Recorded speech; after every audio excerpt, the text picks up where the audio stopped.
It's funny. The moments that are supposed to be unifying for the country are no longer unifying for the country. So the women's World Cup team wins the World Cup. And as I've said, I don't care about this other than I like America. I'll root for America, whether we are winning in curling or whether we are winning in badminton or women's soccer. I really don't care. But what made it political is that many on the U.S. women's national team decided that they were now going to be social justice heroes. And this meant that they were going to stump for so-called equal pay. Now, as we've talked about on the program, this is a bunch of crap. Women do not deserve equal pay in the World Cup with the men. They do not earn as much money. They do not sell as many tickets. That is simply a fact. When it comes to the U.S. soccer, U.S. national soccer, like in non-World Cup years, then there's maybe a case that women should be paid more. But guess what? They have collective bargaining rights, and they collectively bargained for a contract 2 years ago. So if they did a bad job negotiating, that would be on them. Also, it is true they don't sell as many tickets overall as the men, particularly when you include World Cup years. When you include World Cup years, men dramatically outsell the women. Okay, so all of this has been a bunch of nonsense. Even the sort of more left-wing publications, the Washington Post, the New York Times, that have been calling for quote-unquote equal pay, recognize that women have not actually earned equal pay on the World Cup stage, but they just want it anyway. So this has been their thing. The lead voice in this has been Megan Rapinoe. Now, Megan Rapinoe has basically been, since 2016, doing the Colin Kaepernick routine, getting famous off the radical left social justice stuff that she has been pushing. And that's the reason why she's really being celebrated today. Not because she's a terrific soccer player, which she apparently is, but because she is an outspoken lesbian, because she is a very outspoken SJW on so-called equal pay issues, even though, again, she's not really stumping for equal pay. She's stumping for disproportionate pay for women on the basis of media coverage. And she has become this sort of obnoxious advocate for her position. The reason I call it obnoxious is because, I'm sorry, but if you go to University of Portland on scholarship for women's soccer and then you're whining about this country, shut up.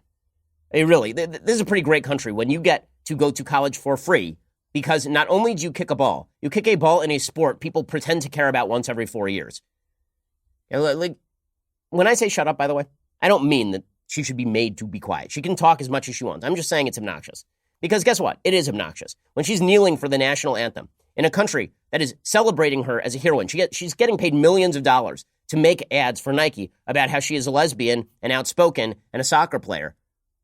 It seems to me you should be sort of grateful for the country that makes all that possible.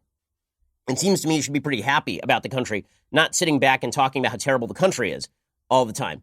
More than that, Rapinoe demonstrates an obvious unwillingness to even talk with anybody on the other side of the aisle. Now, before people say, well, why would she talk with you? You're criticizing her. Right, I'm criticizing her specifically because she has evidenced no desire to have a conversation of any merit or substance on these issues. Instead, she appears on media outlets that drool over her and ask her silly, stupid questions and allow her to get away with silly, stupid answers.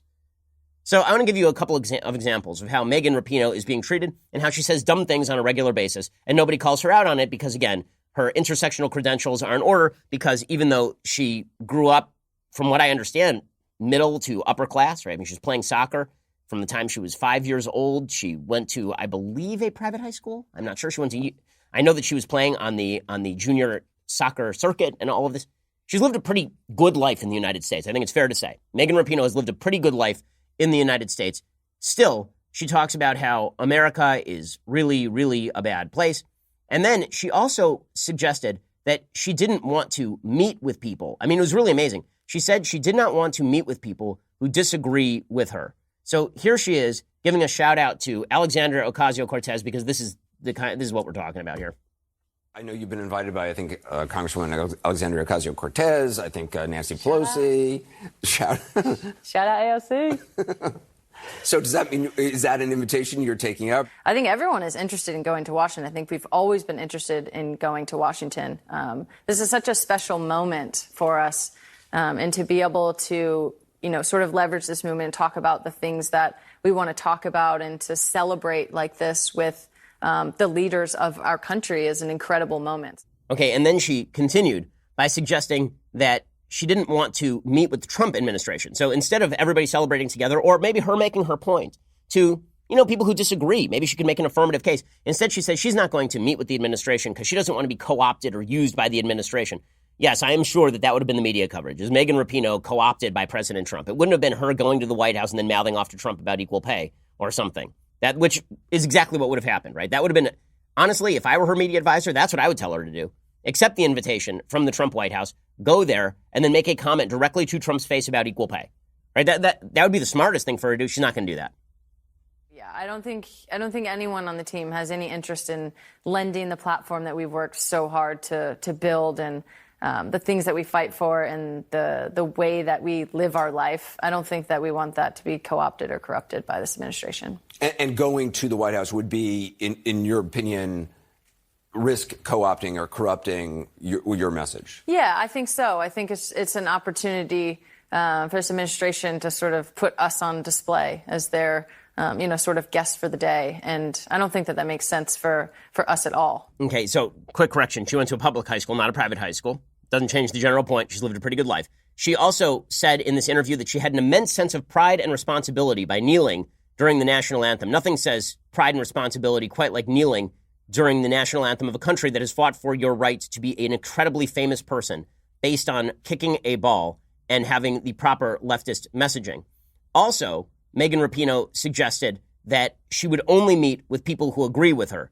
So she said she would go to D.C. and have a substantive conversation with, quote, anyone who believes the same things we believe in. Yes, wow, doing amazing work on behalf of her perspective by meeting with people who already agree with her. Really, really tremendous stuff. The best part of this Megan Rapinoe interview is that she was asked how fans can support the fight for equal pay. Her answer is just incredible. In the moments immediately following the final whistle, you get that USA, USA chant, but equal pay along that same cadence. Yeah. I think fans want to know what they can do to support that fight. Fans can come to games. Obviously, the national team games will be a hot ticket. But we have 9 teams in the NWSL. You can go to your league games. You can support that way. You can, buy players' jerseys. You can lend your support in that way. You can tell your friends about it. You can become season ticket holders. I think in terms of that, that's the easiest way for fans to get involved. Oh, you mean that fans can actually create the economic incentives for you to get paid more? You mean that capitalism can actually raise your pay? So what you're saying is that the reason you're not getting equal pay right now is because you're not making equal money for your league, and the best way for you to raise your pay would be for people to come and purchase tickets and memorabilia from your team, which suggests that this isn't about sexism at all. This is about you just complaining about sexism for publicity. It's just this sort of stuff, and there's no follow-up there at all, of course. And Rachel Maddow is never going to do the follow-up. That's who's interviewing her there. Rachel Maddow is never going to say to Megan Rapinoe, so you're saying capitalism can actually increase your pay.